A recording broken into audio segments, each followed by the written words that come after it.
Hello. This is Crimson Gray, and as you're probably seeing, this is a Fallout update for the channel of Kitsune Voices. I am not in Crispin's Tale or Fallout New Vegas utilizing the Fallout New Vegas aesthetic to tell the story of Crispin's Tale. Rather, as you can kind of see, I'm in a spooky world of the Commonwealth.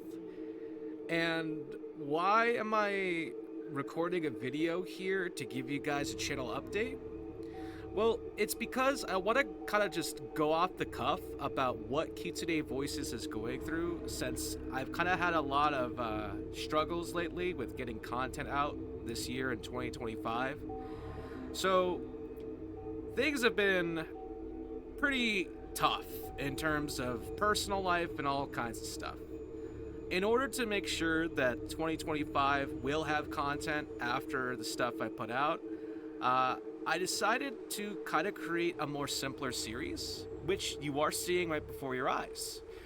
I'm planning yet another Fallout roleplay series, but rather than Crispin's Tale or depicting Fallout 1 and role-playing it through the guise of Fallout New Vegas Machinima, I'm going to be doing a Fallout 4 roleplay with a bit of a hypothetical twist.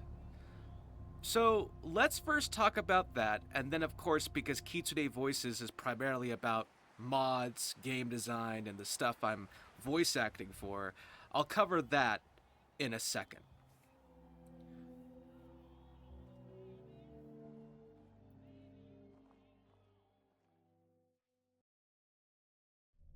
So, what am I planning to do with Fallout 4? And why did I pick Fallout 4? Well, for those of you who have gotten to know me with my content, whether a fan in the Val Serano Discord server or just in general, you know I'm not really a big fan of Fallout 4, and I'm not really a big fan of modding Fallout 4 especially. So what gives with me doing this? Well, I recently found a new love for Fallout 4 with the mod you're seeing before your eyes. It's all foggy, gloomy, and scary. The Whispering Hills mod. I am a sucker for horror mods. If you subscribe to my Patreon where you get all exclusive access, you'd know that one of my favorite horror mods of all time is The Happy Place by CellBlockPsycho for Fallout New Vegas.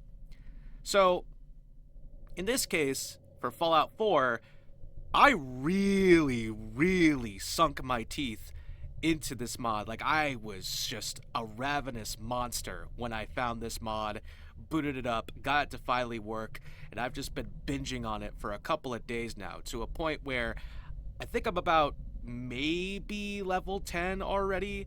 Obviously, I'm not a complete die-hard, no-life gamer. I do have a life and responsibilities, but for me, that's a huge feat in less than 24 hours.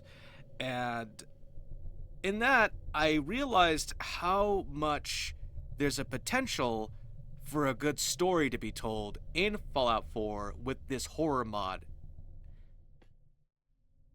In fact, there's such a potential, I feel like I should do a Fallout 4 horror roleplay. Now, when I say Fallout 4 horror roleplay, what does that mean?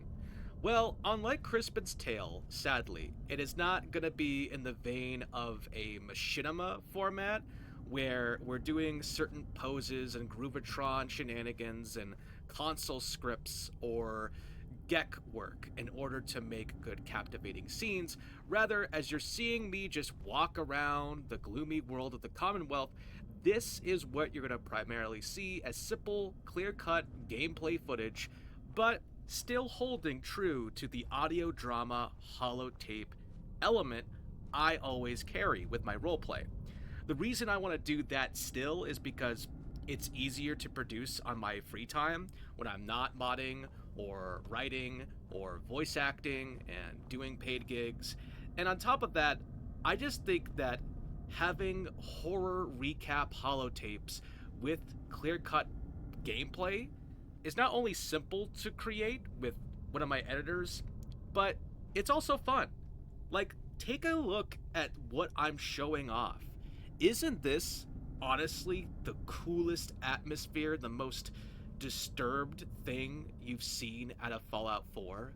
And again, I'm not like running anything like EMBs, I'm not doing any high graphical stuff. This is just vanilla Fallout 4 with a shade of Silent Hill fog. I think this has so much to offer. So I guess the question comes, how am I going to approach this? Is this just going to be like a alternate universe of Fallout 4? Is it going to still carry the main campaign story of the sole survivor looking for their son Sean out into the wasteland with just scary monsters? Well, yes and no. Here's how I'm going to work this out. Yes, I want to roleplay as the main character of Fallout 4, the sole survivor looking for Sean.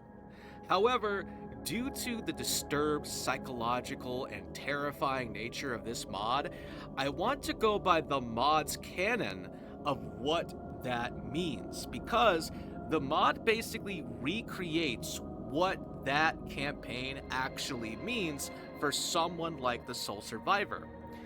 However, due to some flaws I do see, and primarily the voice acting of the main quest beat for the Whispering Hills, I am going to recreate some things when it comes to the way they pitch and give the player hook for their quest. So expect some of that. Expect that everything that you have ever known about Fallout 4, like the Institute, the Railroad, all that, it might still be within this mod, but the logic of going after Kellogg or the Institute or anything like that is out of the window. It's just not going to be present in this playthrough. I want to focus on the story of a man trying to survive a maddened, hostile other world that is so foreign to him and the wastelanders around him that he just doesn't know how to cope. And so, similar to how Crispin struggles with surviving the wasteland, this new character is going to struggle with surviving the horrors that is the Whispering Hills.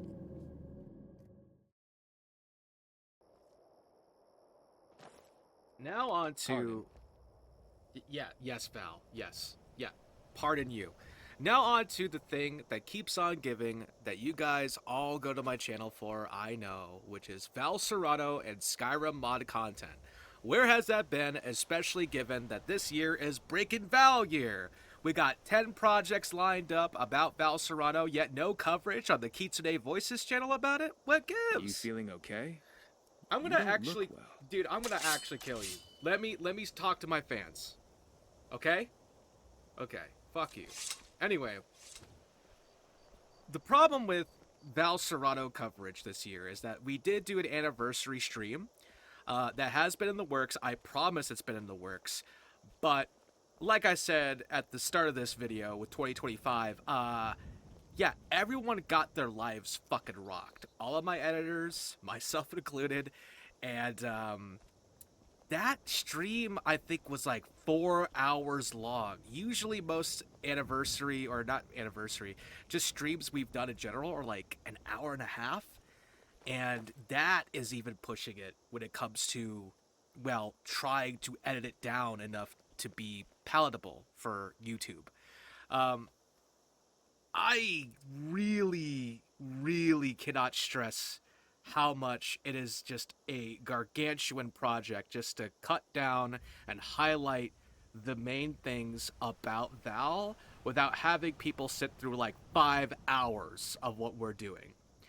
So it's been like, I think 4 and almost 5 months of nothing because literally no one has the time to do anything. Axe doesn't have the time to do anything because, well, Axe is the sole programmer and developer and implementer for Val Serano. I don't have time to do anything because outside of voice acting, I have 10 other projects to write and voice act for, like Fallout Yesterday, Fallout Chicago, and many other things. And just on top of that, I really think that forcing yourself to make something can get really hard and it can lead to burnout. So, with that being said, that does not mean there hasn't been Val content. There's just not been Val coverage on the Kitsune Voices channel. For those of you who are starving and always wanting to know more about what's coming out for Val Serano this year, or just anything regarding skits, funny outtakes, or bloopers, AXARIEN's got you covered with her own Patreon that I'm going to leave a link in the description. Or, if Val doesn't fucking walk away from the goddamn shot, where are you going, dude? Oh my, what are you doing? Why are you just walking away? What? Oh, great, now I'm starving. The cameraman's starving. Where are you going? Are you kidding me? Buddy, stay. Stay? Okay. I swear, it's only when I'm recording that this AI does this with Val. I have no idea why it's doing that. Anyway, I'm going to leave a link in the description to AXARIEN's Patreon. I have a bunch of skits, bloopers, outtakes, and even a special dramatic reading of Val's journal that if you guys subscribe and give AXARIEN some money, $1 to $5, however you guys come about it, that's some content to carry you over until I eventually get over my hump and get Val coverage on Kitsune Voices. But if there's any other Skyrim content I can promise you, then know that I have, I think, one mod I voice act, which is by Batali. I don't know how to say that username. I've voice acted Hestra's Nest Revoiced for that mod author, and I am voice acting another mod called More to Do in Kirkmore, so that might hold you over as well. In terms of anything else Skyrim related, I really can't promise anything because I got my hands tied with classic Fallout, Fallout New Vegas, Fallout 3, and my own Skyrim follower mod with my editor, Little Biscuits, Pocket Dirt, Crinell.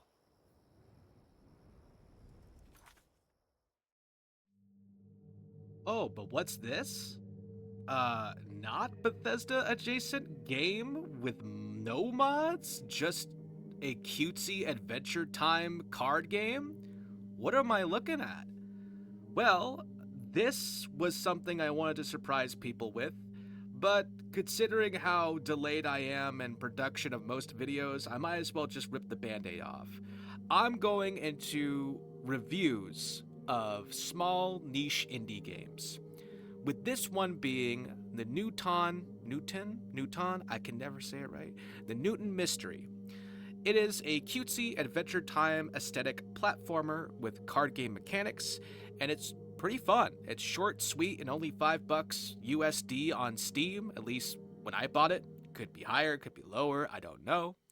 But I wanted to showcase this because, I mean, quite frankly, I love games. I want to go out of my depth with mods sometimes and actually just cover games, especially games that I think get little love and deserve more love. And so this might be a video in the near future of me reviewing the Newton Mystery. So if you want a simple, quick game that's cool with platforming, card game, monkey ball mechanics, top-down bullet shooting, bullet hell, bullet heaven, I don't know what the term is, pick this up. It's only a couple bucks, at least in USD. And as you can see by some of the silliness of its card game functionality and its rhythm-based arrow key functions, it's addicting and simple to play.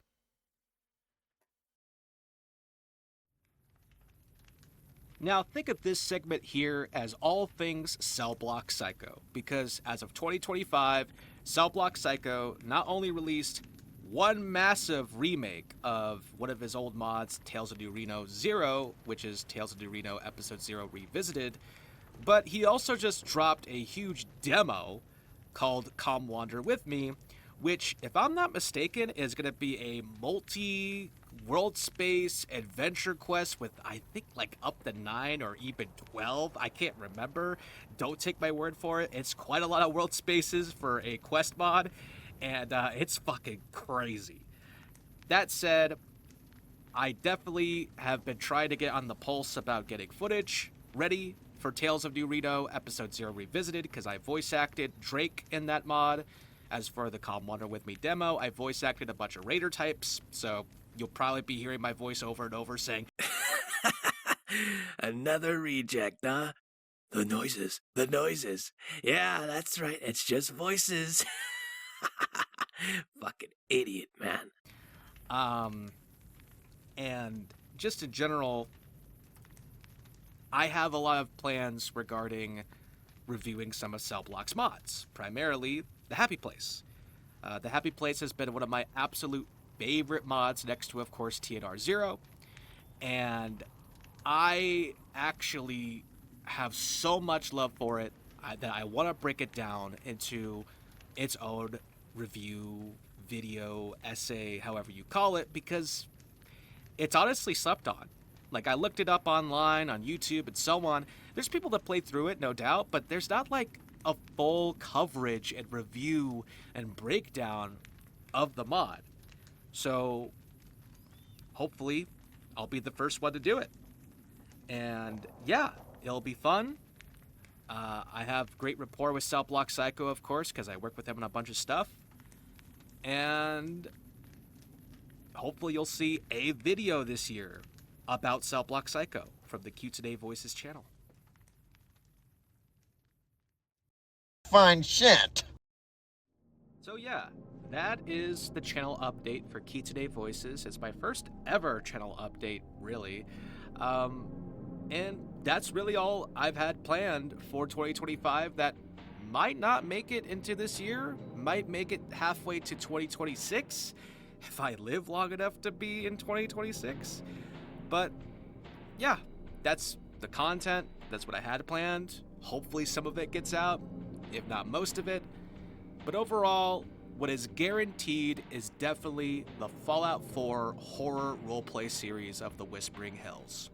So if you guys are excited for that, then hopefully I deliver and you guys are fulfilled and satisfied with that. Any of the other big videos I had planned, like future crossovers, Val Serano stuff, and mods, I'm going to have my editor, Eggs Benedict, put on the screen right now over my little guy here in Fallout 4, each categorized as appropriate.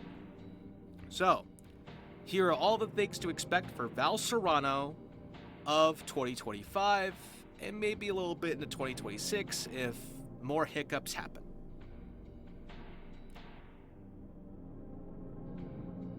Okay, now here is all of Fallout related mods, like everything Fallout related. Classic, New Vegas, Fallout 3, Fallout 4. We might have some footage to showcase in the future, and just the general stuff I've been working on.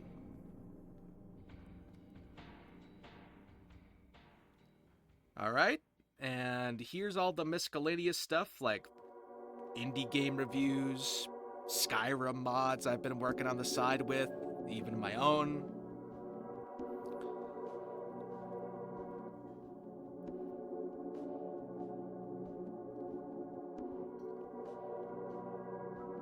And lastly, here is a link that you'll see on the screen and also in the description to my own Patreon if you feel like you want something quick and easy to grab audio format wise. There's a whole deconstruction series of my whole album and my album series that is free for all Patreon members. You don't have to pay me anything just to know what my albums are about, but you will have to subscribe and pay if you want access to my Crimson Concerns or any other additional content that goes over my philosophy of how to design mods, video games, voice act, and so on. And on the note about albums, I just released my final concept album about Moore's Alba, Remembering Rapture, which you can find on Spotify and all stores, including, of course, my Bandcamp. In fact, I'm probably going to have Ex-Benedict give some audio showcases of that album with some of the tracks. And with that said, it's been Crimson Gray, and I hope you had a good day and a better year than me.